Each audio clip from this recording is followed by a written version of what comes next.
Hello students, in the last lecture I was talking about the Act 1 7 scene of Macbeth, and I left off where Lady Macbeth was laying out the plan of murdering Duncan. She said that she'll cover with blood the two sleepy attendants of Duncan and use their very daggers to kill Duncan, so as to lay the blame upon them. Lady Macbeth, who dares receive it other, as we shall make our griefs and clamour roar upon his death. Macbeth, I am settled and bend up each corporal agent to this terrible feat, away and mock the time with fairest show. False face must hide what the false heart doth know. So, I am settled and bend up each corporal agent to this terrible feat means that I am bodily, physically prepared at this point. Corporal means bodily. So, to commit this murder, and away now go away and mock the time with fairest show. So pretend, deceive the time, pretend to be the perfect hostess, the gracious perfect hostess, the welcoming one for Duncan. Don't give him a whiff of what is about to follow. And false face must hide what the false heart doth know. Arthat, the false face of both the Macbeths should hide what their false hearts, that is, their murderous evil hearts, do know. So at this point, Act 1 Scene 7 finishes and both the Macbeths exit, and there's a transition to the next act, which is Act 2 Scene 1, and we find Banquo and Fleance entering with a torchbearer before them. Banquo, how goes the night, boy? Fleance, the moon is down, I have not heard the clock. How goes the night, boy, means how much of the night has passed. That is Banquo, that is what Banquo is inquiring. Banquo, and she goes down at 12. Fleance, I take it's later, sir. Banquo, hold, take my sword. There's husbandry in heaven, their candles are all out. Take thee that too. So there's husbandry in heaven means there's thrift in heaven. They have extinguished their stars, which is candles. The stars are the candles of heaven. That is the common understanding. And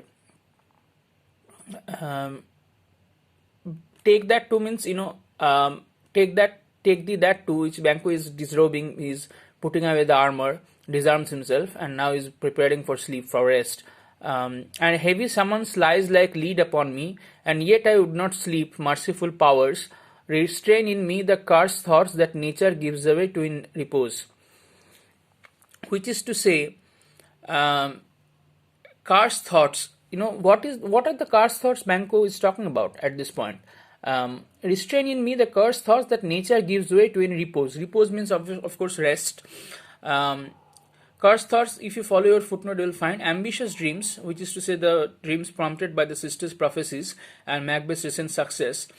That is on Banquo's mind, obviously, as he goes to sleep. So that is what he is obliquely referring to. The cursed thoughts, the speculations, the possible future that the weird sisters' prophecies and Macbeth's success have indicated as possible. That is what is on Banquo's mind as he prepares to sleep at this point. Enter Macbeth and a servant with a torch. Give me my sword. Who's there? Macbeth, a friend. Banquo, what, sir? Not yet at rest? The king's abed. He hath been in unusual pleasure, and sent forth great largesse to your offices. This diamond he greets your wife withal.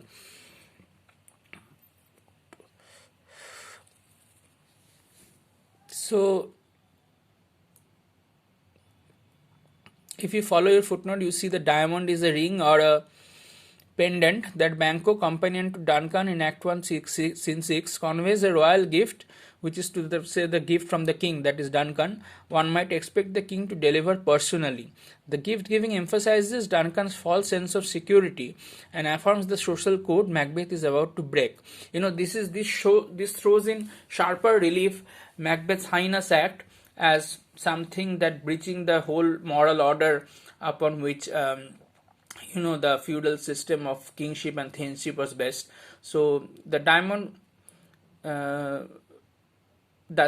giving act signifies Duncan's gullibility and his innocence regarding Macbeth's plans, what is about to befall him.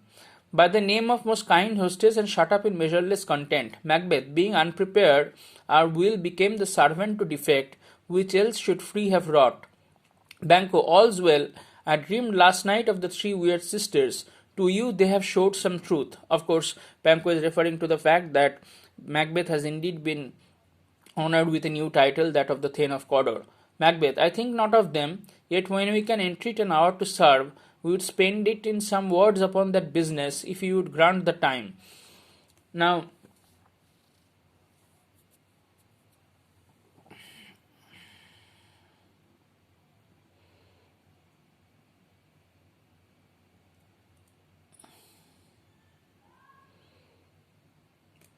if you follow your footnote, you will see in for the lines 22 and 23 and 24 that Macbeth's courtly politeness and the apparent royal we intimate his sense of changed or soon to be changed status. His desire to talk about the witches contradicts I think not of them. প্রথমেই Macbeth বলছে I think not of them, তারপর বলছে if you can entreat an hour, তাহলে আমরা এটা নিয়ে কথা বলবো। But so there is a contradiction there which betrays his troubled mind. Banquo, at your kindest leisure. Macbeth, if you shall cleave to my consent when it is, it shall make honour for you. Banquo, so I lose none in seeking to augment it, but still keep my bosom franchised and allegiance clear. I shall be counselled. I shall keep my bosom franchised and allegiance clear means um, free, franchised and free. Banquo apparently wishes to remain free of obligation to Macbeth of implication in his schemes. That is the sense that I'll keep my conscience clear, that I'll not be drawn into any evil plans to make to realize the sister's prophecy, the weird sister's prophecy. Macbeth, good repose the while. Banquo, thanks sir, like to you. Or sleep well, that is the implication of good repose the while. Now exeunt Banquo. Banquo exits with Fleance and the torchbearer. Macbeth, to servant, go bid thy mistress when my drink is ready, she strike upon the bell, get thee to bed. Exit. Is this a dagger which I see before me? The handle toward my hand. Come, let me clutch thee. I have thee not, and yet I see thee still. Art thou not fatal vision, sensible to feeling as to sight? Or art thou but a dagger of the mind, a false creation proceeding from the heat of priest's brain? I see thee yet in form as palpable as this which now I draw. Thou marshallest me the way that I was going, and such an instrument I was to use. Mine eyes are made the fools of the other senses, or else worth all the rest. I see thee still, and on thy blade and dudgeon gouts of blood, which was not so before. There is no such thing. It is the bloody business which informs thus to mine eyes. Now over the one half world, nature seems dead, and wicked dreams abuse the curtained sleep. Witchcraft celebrates pale Hecate's offerings, and withered murder. Alarmed by his sentinel, the wolf, whose howls is his watch, thus with his stealthy pace, with Tarquin's ravishing strides, towards his design moves like a ghost. The shore and farm-set earth hear not my steps, which way will they walk for fear thy very stones spread of my whereabout, and take the present horror from the time which now suits with it. While I threat he lives, words to the heat of deeds to cold breath gives.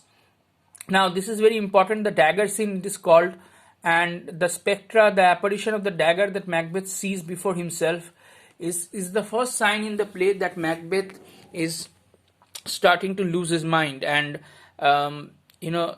what follows from the heat oppressed brain, as his call is, because it was believed that feverish brain or heat oppressed brain were supposed to conjure up some fantastical creatures or things that were not there, but that for the seer, for the person seeing them, had a very malicious, a very intimidating and oppressive effect. Now,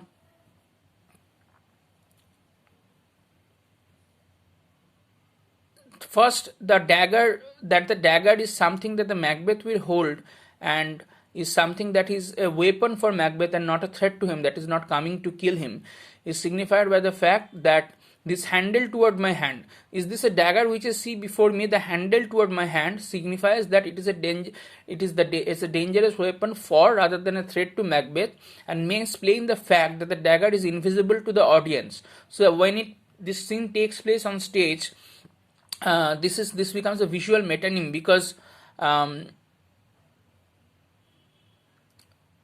this reminds the audience, for an Elizabethan audience, other dramatic occasions where the secular or demonic realms offer weapons as temptations to despair and suicide. For example, the moment when in Marlowe's Tamburlaine's henchman display a dagger to the Aegidas, and he understands he must either commit suicide or be killed.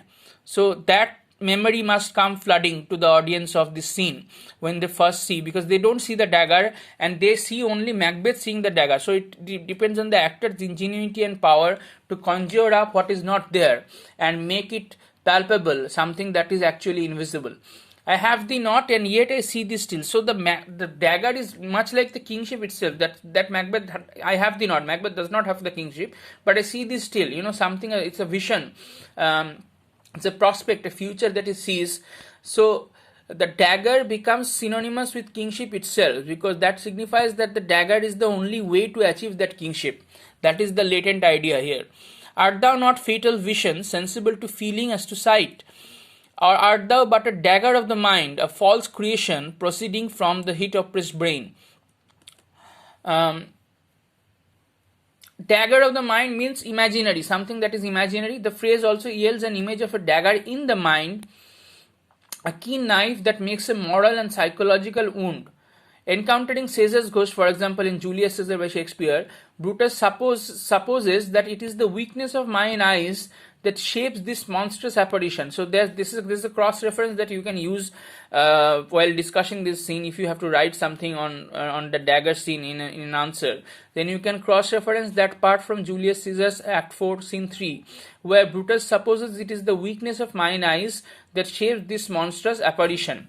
Now, heat-oppressed brain means subdued, afflicted by heat, considered a quality of the human mind and body and its humors.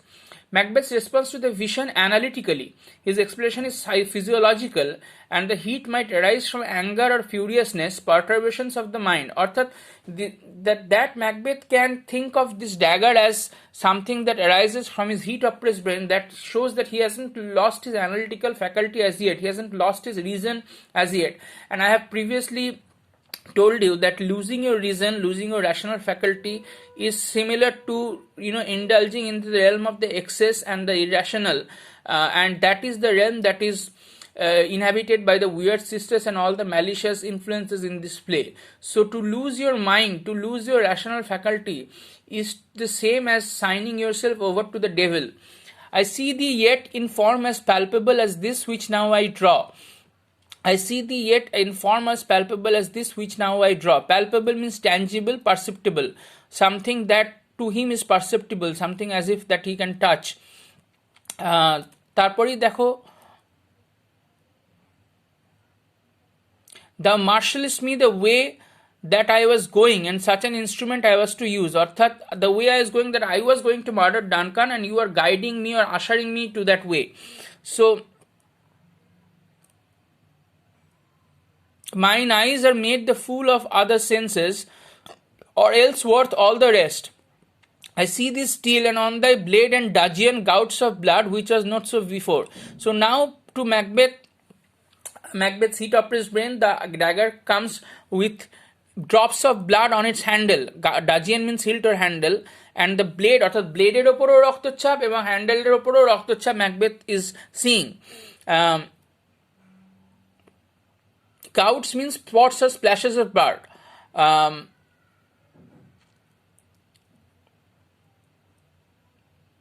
There's no such thing. It is the bloody business which informs thus to mine eyes. Orthat, Macbeth at this point still can reason that there is no such thing. There is no dagger. Macbeth at this point thinks that his eyes are the fools or deceivers of his other senses, and says for once and for all that the dagger is imaginary. No such thing exists.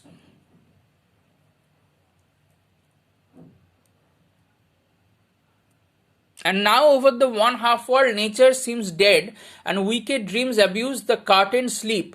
Nature seems dead, and the wicked dreams abuse the curtained sleep. Something that dreams, থেকে wicked dreams, যেটা আমরা আগে ব্যাংকর ফিয়ার্সে দেখেছি. So the curtained sleep means something that is safe and secure. The wicked dreams are disturbing that sleep. That is the idea, that wicked dreams are abusing the curtained sleep, the repose, the rest. And this is something that we'll find later in the play also, when someone as if calls to Macbeth that sleep no more. So the losing of one's sleep leads to losing of one's rational faculty, one's reason, one's serenity and repose. That comes with the wicked dreams, and what the wicked dreams make Macbeth do. And that is the idea that we'll find repeatedly in the play, that the losing of one's sleep or the losing of one's health is a consequence of the two Macbeth's actions.